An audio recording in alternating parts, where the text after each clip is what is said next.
I'm going to show you the inside or partial inside of a rear derailleur. I'm going to talk about breaking it down. So we got limit screws, got 2 of those, typically 2 of them together, side by side, unless you're running into a newer Shimano, then they trick you. That's one area. Then we have a barrel adjuster. That's what we can put our fingers on, usually safe. Going back to the limit screws, you need a screwdriver, you need a hand tool. Good chance you can hurt the system if you don't know what you're doing, breaking out a tool. But if you're using your fingers, you'll do minimal damage. And then we have one more third area, and that's the B screw. Typically it's on the back side. It could be in the area where the rear, the barrel adjuster is. B screw can often be forgotten about. So those are my 3 sections of breaking down the rear derailleur as far as adjustment. Other than that, we have our cable, we have our pinch bolt where our cable comes in. We pull our slack, we pull tight, then we tighten down our pinch bolt. We have our attachment bolt, attaches it to the frame or to the derailleur hanger, and then the hanger attaches to the frame. And then we have pulley wheels, upper, lower, jockey, call it what you want. We got 2 of them. Usually you could see one that's upper, one's a little higher, one's a little lower.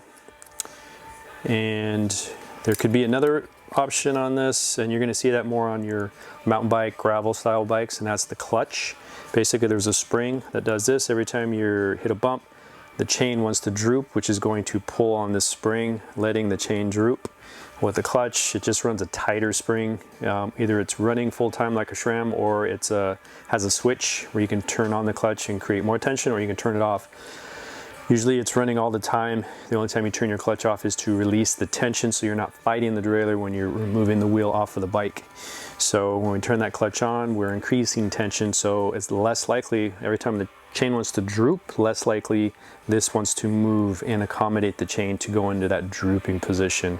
So it's going to stay very tight, and which is synonymous with the 1x system. So typically we're touching these limit screws only to keep the derailleur from pushing the chain off of the gearing. So if your chain's going into the spokes, that's going to be addressing your low limit screw. So you're going to be looking for the L closest to the screw, and they're going to be hard to find because it's just pressed into plastic.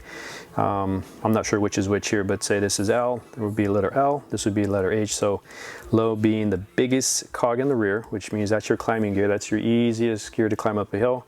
Only tighten this one if your chain's going into the spokes. If your chain's getting thrown into the frame near the smallest gearing, then you're going to use your H screw, which is your high.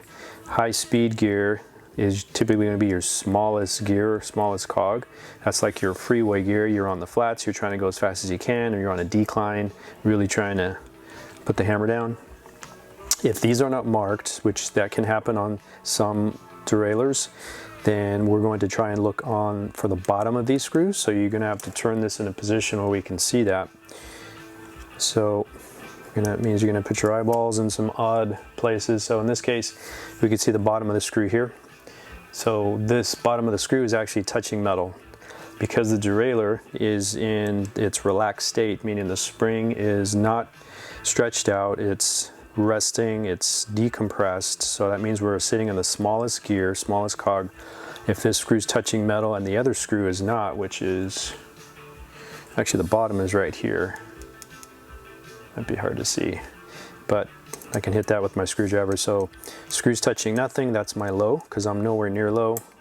Touching my high over here, relaxed state. So you won't always see this on some derailleurs. You won't be able to see that because just the body it's all enclosed, unfortunately. So if that's the case, then you're just going to have to kind of go in there blindly and gently turn a screw, or slowly you're going to do a quarter turn or a half turn and keep track. See if you can get a reaction. You might have to do that a full revolution or a couple revolutions. Just keep in mind that you may throw your chain, so you're moving very carefully. You're stopping the wheel, hitting the brake if your chain goes into the frame or the spokes.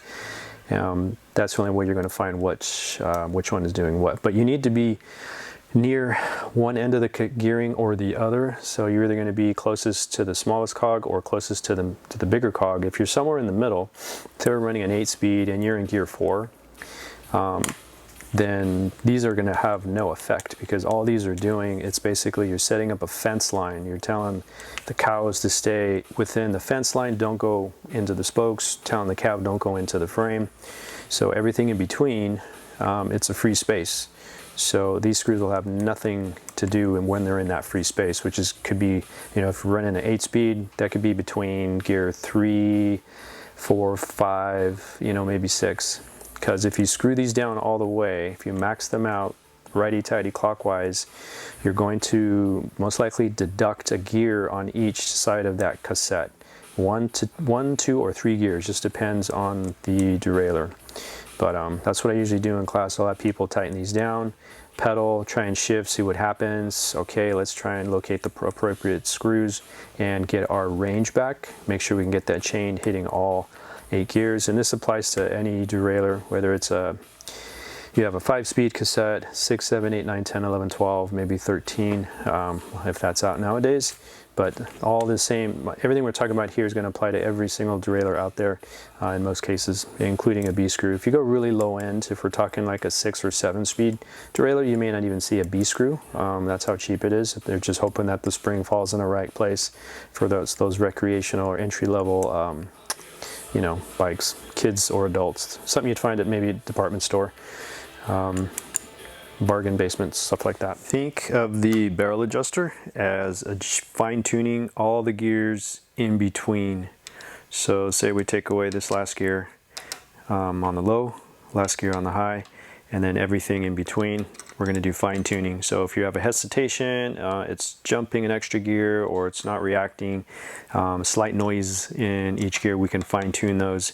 And if you do just small increments, you know, quarter turn, half turn at a time, test and listen, you can fine-tune every single gear. So some cases, you know, if you got an 8-speed or a 12-speed, I'm checking from one end to the other. So we're checking 8 gears this way, or in this case it's 10, and I'm checking 10 down, so we can fine-tune upward shifting and downward shifting without really messing up the whole system. So as long as we're doing small increments, taking your time, we can fine-tune and get this every single gear to be really snappy for each shift, and then quiet for every single gear. So the B screw, usually on road bikes, you're going to notice it mainly here, but it can be checked in 2 areas. One, you're going to be in your biggest climbing gear, all the way here, and we're just looking at that gap.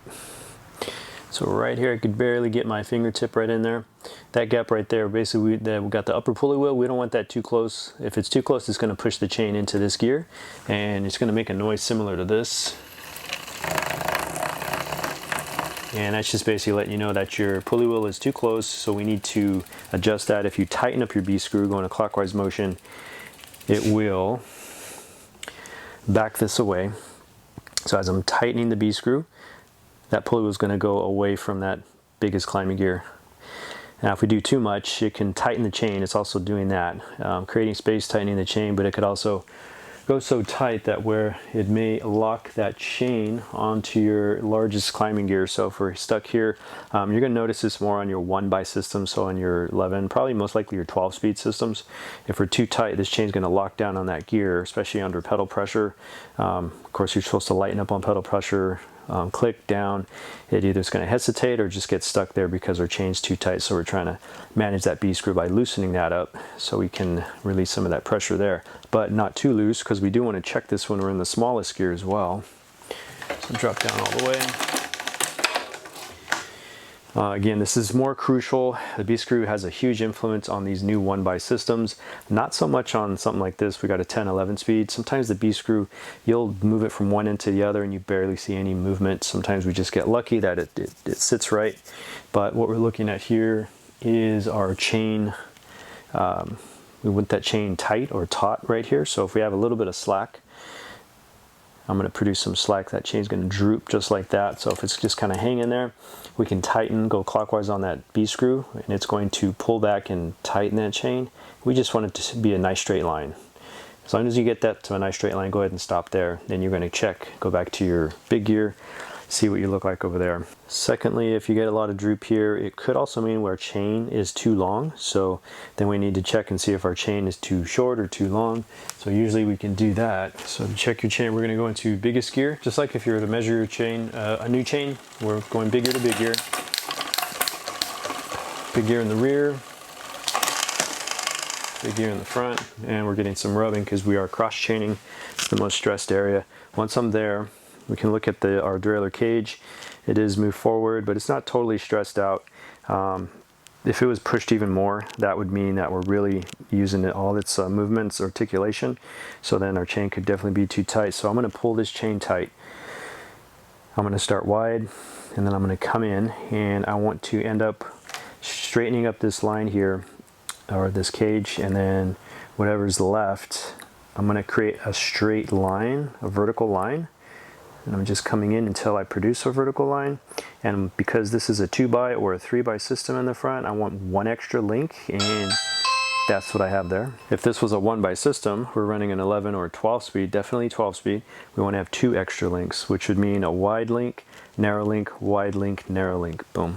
Something else I like to point out when we're in class, this is your cable pinch bolt. We got a nut in this case, but a lot of times it's you're using an Allen tool to use that. So this is probably a 9mm, but in most cases it could be a 4mm hex or a 5mm hex. When in doubt, I always tell people to take the screw off, take the washer, whatever follows with it.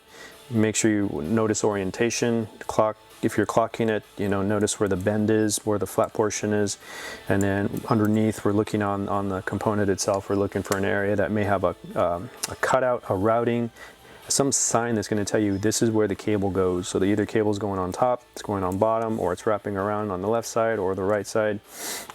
If you get these incorrect, then you could throw off shifting just a little bit. It's going to throw off the leverage, how the cable pulls it. It's going to struggle more or less, and you'll have a hiccup somewhere in your shifting. So small detail like that could keep you from really fine-tuning this bad boy.